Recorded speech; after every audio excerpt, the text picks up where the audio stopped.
Hai guys, gimana kabarnya? Mimin harap teman-teman selalu dalam keadaan baik-baik saja ya. Pada video kali ini saya akan menceritakan sebuah alur cerita dari film yang menurut Mimin cukup unik. Film ini berjudul Rebel Islam Ujeres yang dirilis pada tahun 2018. Oke lah guys, daripada berlama-lama lagi, kita langsung saja ke alur ceritanya.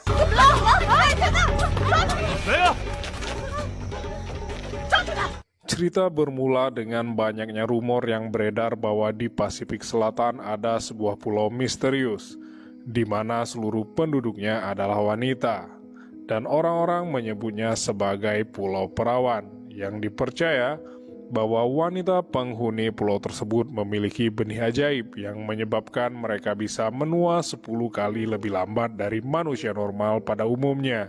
Oleh karena itu, banyak sekali orang-orang yang berusaha mencari letak keberadaan pulau tersebut dengan tujuan tentu saja ingin mendapatkan benih ajaib tersebut. Salah satunya adalah seorang pria bernama Tuan Song. Terlihat kala itu dirinya mengirimkan anak buahnya yang ahli penjelajah untuk mencari pulau itu. Sementara di tempat lain kita akan diperlihatkan dengan seorang pemuda bernama Wang yang saat itu sedang mendengarkan berita tentang ekspedisi Tuan Song, di mana berita itu mengingatkan Wang akan misteri pulau tersebut, bahwa selama ini tidak ada penjelajah yang berhasil menemukan keberadaannya, dan satu-satunya orang yang pernah berhasil menginjakan kakinya di pulau itu adalah seorang penjelajah terkenal bernama Li. Yang tak lain dan tak bukan, Li ini adalah ayah Wang sendiri. Namun naasnya sampai sekarang ayahnya tak juga pernah kembali dari pulau itu. Bahkan ia tidak meninggalkan pesan apapun untuk dunia maupun Wang mengenai keadaan pulau tersebut. Dan sebagian orang mengatakan bahwa tidak kembalinya para penjelajah mungkin karena ia terpesona oleh keindahan pulau itu. Jadi ayahnya Wang memutuskan untuk tinggal di sana selamanya, katanya sih. Bertekad untuk menemukan ayahnya kembali, akhirnya Wang memutuskan untuk berpartisipasi dalam ekspedisi Tuan Song tersebut. Sesampainya di pelabuhan, Wang bertemu dengan seorang pria bernama Jun. Jun mengaku ia sebagai navigator ahli karena dirinya baru saja lulus dari Angkatan Laut Somalia. Setelah menyiapkan semuanya, Wang dan Jun pun naik ke atas kapal. Sebelum mereka pergi berlayar, terlihat saat itu salah seorang anak buah Tuan Song mendekati mereka dan memberikan pelacak GPS dengan tujuan jika nanti Wang dan Jun berhasil lebih dulu menemukan pulau tersebut, mereka dengan mudah bisa melacaknya. Dan akhirnya petualangan itu pun dimulai.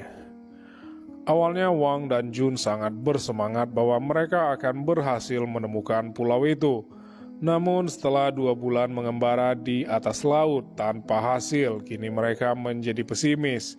Di sisi lain, persediaan makanan dan minuman juga mulai menipis, membuat mereka hampir putus asa. Pada suatu hari saat Wang sedang terbaring tertidur di atas geladak kapal, dirinya merasakan ada tetesan di wajahnya. Ketika dicium, ternyata itu adalah burung syamar, di mana hal itu menandakan bahwa mereka sedang berada di dekat sebuah pulau. Sadar akan hal itu, lalu Wang pun mencoba melihat sekelilingnya menggunakan teropong. Dan ternyata memang benar bahwa mereka sedang berada di dekat pulau itu. Dikarenakan air sedang pasang dan mereka pun terpaksa jalan kaki menghampiri pulau tersebut dengan harapan bahwa pulau itu adalah Pulau Perawan yang selama ini mereka cari. Wang dan Jun yang saat itu kelelahan, mereka pun pingsan di tepi pantai. Dan saat terbangun, mereka menemukan sudah dikelilingi banyak wanita. Dalam keadaan belum sadar sepenuhnya, Wang menanyakan ke para wanita tersebut, apakah ini benar-benar Pulau Perawan. Akan tetapi kala itu para wanita tersebut tidak menjawabnya. Kemudian Wang dan Jun dibawa ke tempat mereka untuk diinterogasi. Di sana Jun yang merasa tampan dan percaya diri mencoba mengobrol dengan para wanita tersebut. Hingga akhirnya bokongnya pun dipukul menggunakan tongkat. Akibat kejadian itu, Wang dan Jun dikurung di dalam sangkar kayu. Lalu saat itu pemimpin wanita di pulau tersebut yang bernama Ratu Patriark datang menghampiri mereka. Patriark mengatakan bahwa hanya ada segelintir orang yang telah berhasil menembus pulau mereka dalam 500 tahun terakhir.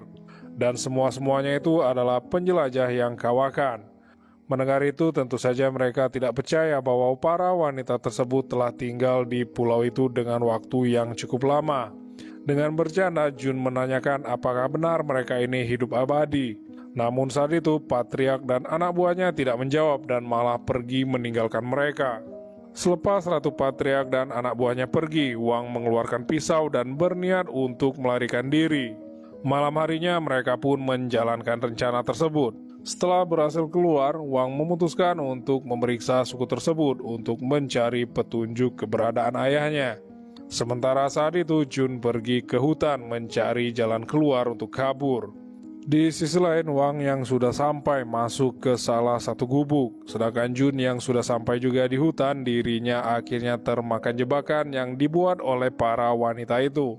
Kembali ke Wang yang berada di dalam gubuk, terlihat saat itu seorang wanita bernama Moyan dan adiknya yang bernama Moon masuk ke gubuk tersebut, yang ternyata gubuk itu adalah tempat mandi nih guys.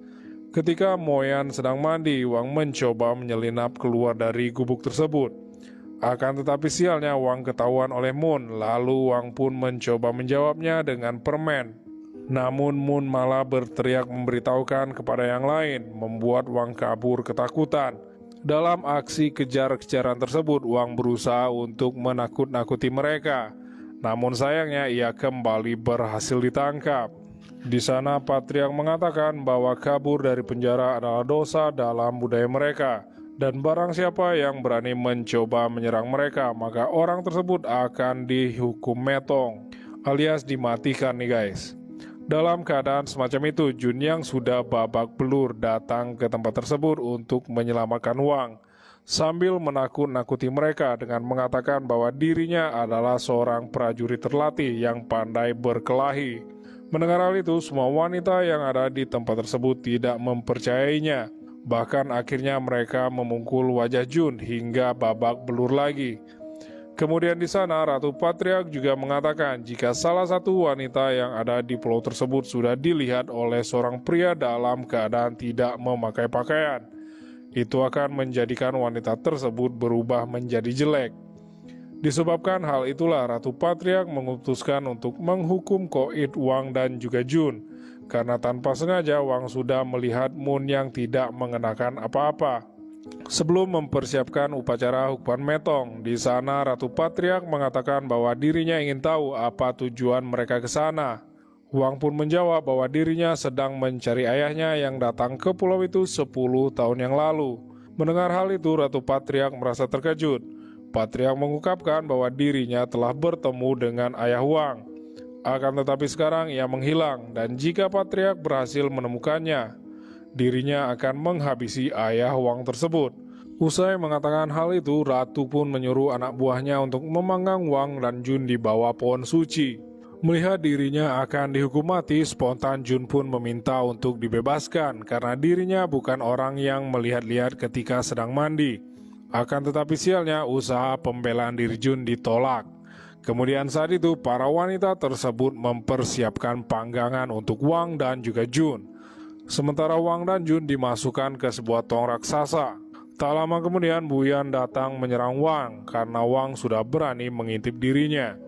Buyan mengatakan bahwa untuk menghilangkan kutukan dirinya menjadi jelek, ia harus menghabisi Wang. Namun ketika tampaknya Buyan akan menghabisi Wang dengan sebuah pisau, ternyata dirinya malah membebaskan mereka berdua. Sebelum mereka melarikan diri, Buyan menegaskan bahwa dirinya membenci Wang. Akan tetapi pada saat yang sama Buyan juga tidak ingin melihat Wang mati.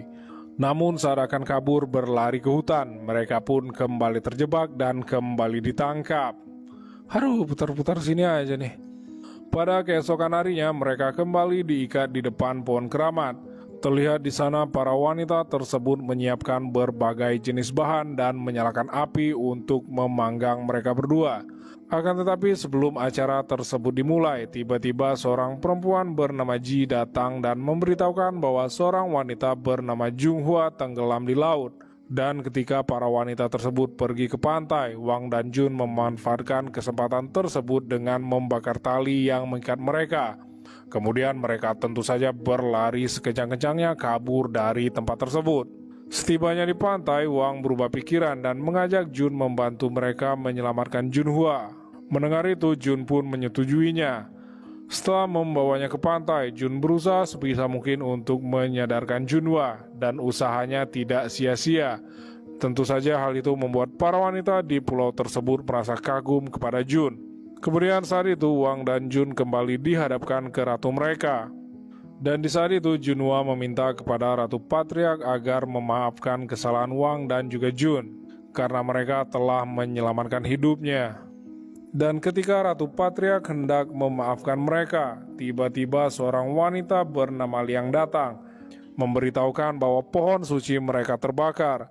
Mengetahui hal itu, mereka pun langsung bergegas pergi untuk melihatnya. Di sini Ratu Patriark mengetahui bahwa itu adalah perbuatan Wang dan Jun.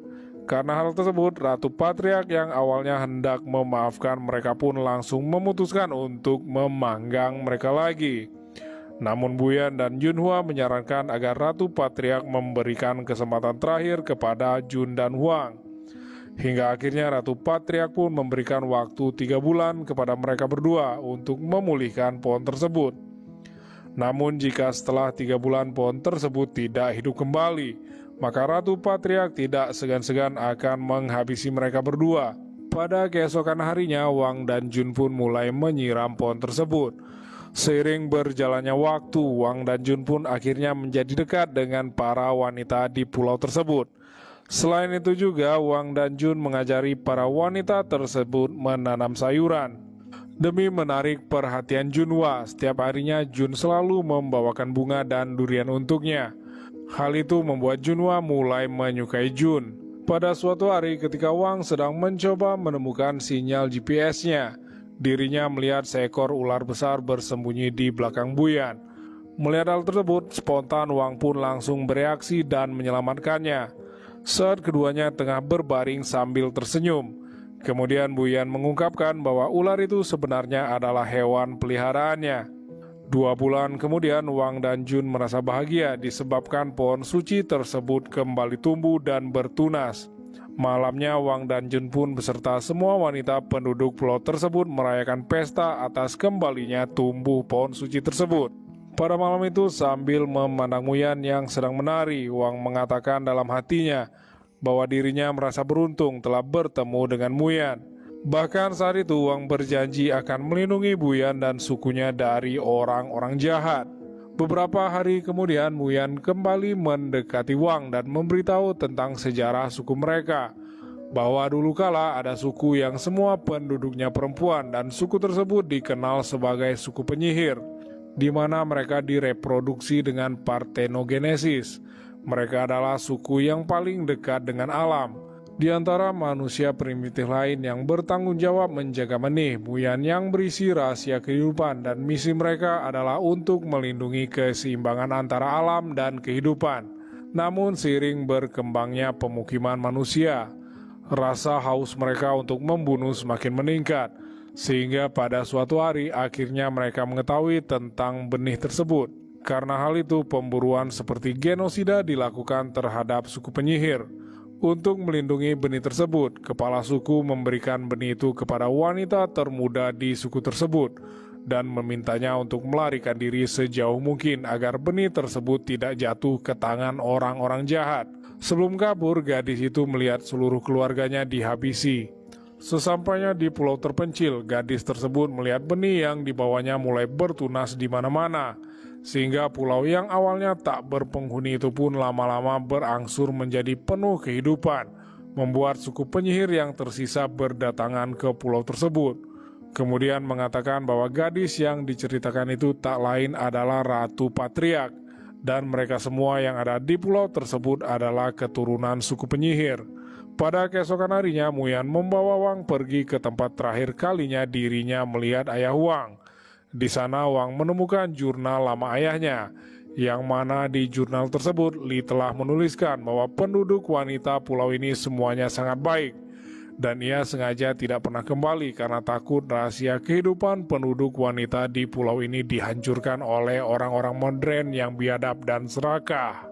Setelah membaca jurnal ayahnya, Wang dan Jun memutuskan untuk pulang. Sebelum mereka pergi, mereka menghancurkan dahulu pelacak GPS yang diberikan oleh anak buah Tuan Song, dengan tujuan agar Tuan Song tidak mengetahui keberadaan pulau tersebut. Namun belum juga mereka pergi jauh, ternyata GPS-nya masih berfungsi, menjadikan Tuan Song yang sedang menunggu kabar mengetahui keberadaan pulau tersebut. Mengetahui kalau penduduk pulau tersebut berada dalam bahaya, Wang dan Jun pun mulai menyuruh Ratu Patriark dan anak buahnya agar segera pergi meninggalkan pulau tersebut. Namun saat itu dengan tegas Ratu Patriark menolak. Ketika Tuan Song dan anak buahnya sedang berada dalam perjalanan menuju pulau tersebut, di sana mereka menyusun rencana untuk merayu anak buah Tuan Song dan membawanya satu persatu ke tempat tinggal mereka untuk ditawan.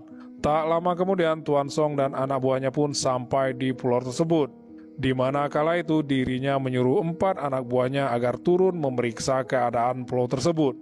Dan saat anak buah Tuan Song datang, mereka pun menjalankan rencananya, membuat anak buah Tuan Song jatuh dan berhasil diringkus. Dikarenakan anak buahnya tidak juga datang melapor, akhirnya Tuan Song pun turun tangan untuk memeriksa keadaan pulau tersebut. Lalu saat itu Wang dan Jun pun mulai menyambutnya dengan ramah, sambil mengatakan bahwa ini bukanlah pulau perawan yang mereka cari.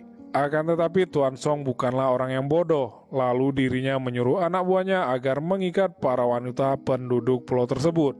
Bahkan di sini Wang dan Jun pun juga diikat. Kemudian di sana Tuan Song mengancam Ratu Patriark dan meminta benih ajaib tersebut agar dirinya bisa hidup abadi. Namun Ratu Patriark menolak. Tuan Song pun mengancam jika Ratu Patriark tidak memberikan benih tersebut, maka dirinya akan menghabisi semuanya. Disebabkan hal tersebut, akhirnya mereka pun terpaksa membawa Song dan anak buahnya ke tempat mereka menyembunyikan benih ajaib tersebut.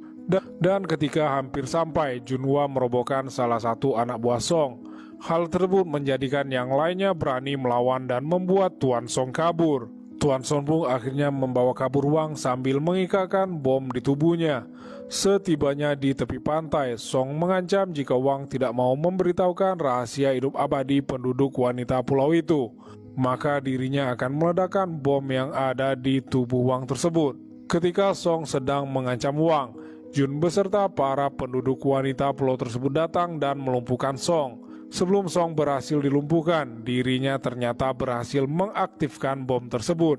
Dalam hitungan mundur 30 detik dengan waktu yang hampir habis, Wang menyadari bahwa dirinya harus melakukan pengorbanan terakhir untuk penduduk wanita pulau tersebut.